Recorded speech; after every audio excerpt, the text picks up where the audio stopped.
Hey guys, this is Moth Isle from D4, and I'm just here to give you guys a quick little video on how to make a top performing barb build for Gauntlet. First of all, you want Shaco, and try and get as many crits on cooldown reduction as you can. Materials, also very important. Using a regular set of gloves, not Fists of Fate. I don't like the RNG Fists of Fate, I want a consistent damage. Also, I use Berserker Ripping, not for damage, but for cooldown reduction. We'll get into that later. Temerity, this could be swapped out for any other set of pants. Tybalt's, regular pants, doesn't matter. If you need more damage, Tybalt's is good. I just like using it in regular gameplay because I hate Selig, and so I just stick with it in Gauntlet. And I also run Conceited Aspect on my amulet, so the synergy there is good for damage and killing bosses very quickly.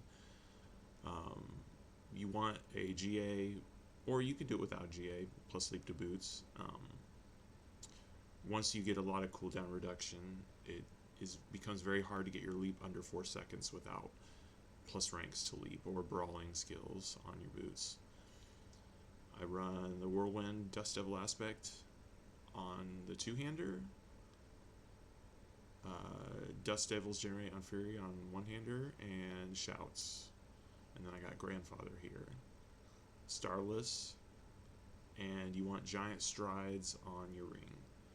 Now, this ring, it has chance to restore resource, which I don't need. Generally, you will want something like this with brawling cooldown reduction. I just don't use it because my leap is under 4 seconds, so Enhanced Leap or Giant Strides is always going to reset it, so I don't need it. I'm running Conceited on the amulet for the same reason. I just put in damage on it.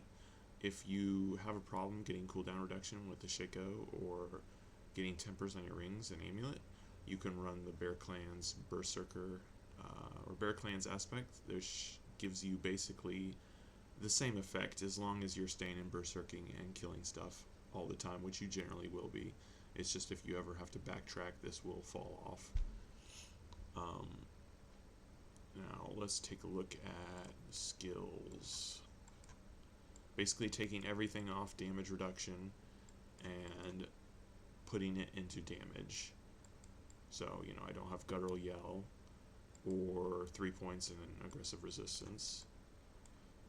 This is important. Battle Fervor, if you're not using anger management, which I am not, you want your brawling skills to be constantly proccing berserking. And that's going to be your main form of just having berserking throughout the whole run. If you don't want that, you can use anger management. I just prefer to have the other aspect slot. Let's see.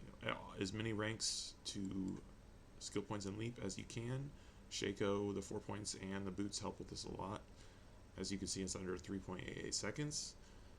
Last season, I noticed Giant Strides was bugged with Enhanced Leap, and if you killed the enemy, it would they would bug each other out, and you would just have to experience the full duration of the cooldown. It appears like that is fixed this season, however.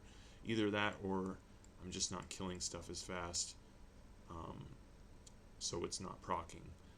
I think that they just fixed it, honestly, though, because I've never seen it go off once. But I have not seen anything in the patch notes that they have fixed it. Now, I'm using Unconstrained, not using Bleed. I was using Bleed last season. I started the season with it, and it is terrible. And I tried to run it the first week of Gauntlet. The second I switched to Unconstrained, my score went up drastically. So do not use Bleed, use Unconstrained. Now, let's take a look at Paragon. Now, the reason why you want Berserker Ripping is because of this right here. Killing a bleeding enemy has a 10% chance to reduce the cooldowns of your non-ultimate active cooldowns by 1 second. Shouts are very important for killing stuff as you're moving, so you never have to stop. So I like this aspect. Don't need any more damage, so this works perfectly. So start out with Exploit, then move into Warbringer with Ire. Next is Blood Rage with Twister. And then we got Decimator and Disembowel.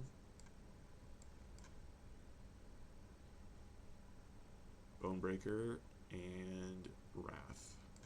And finally Marshall with Carnage. And yeah, that's pretty much it. You should be able to just leap everywhere and kill everything with just leap, except for maybe bosses.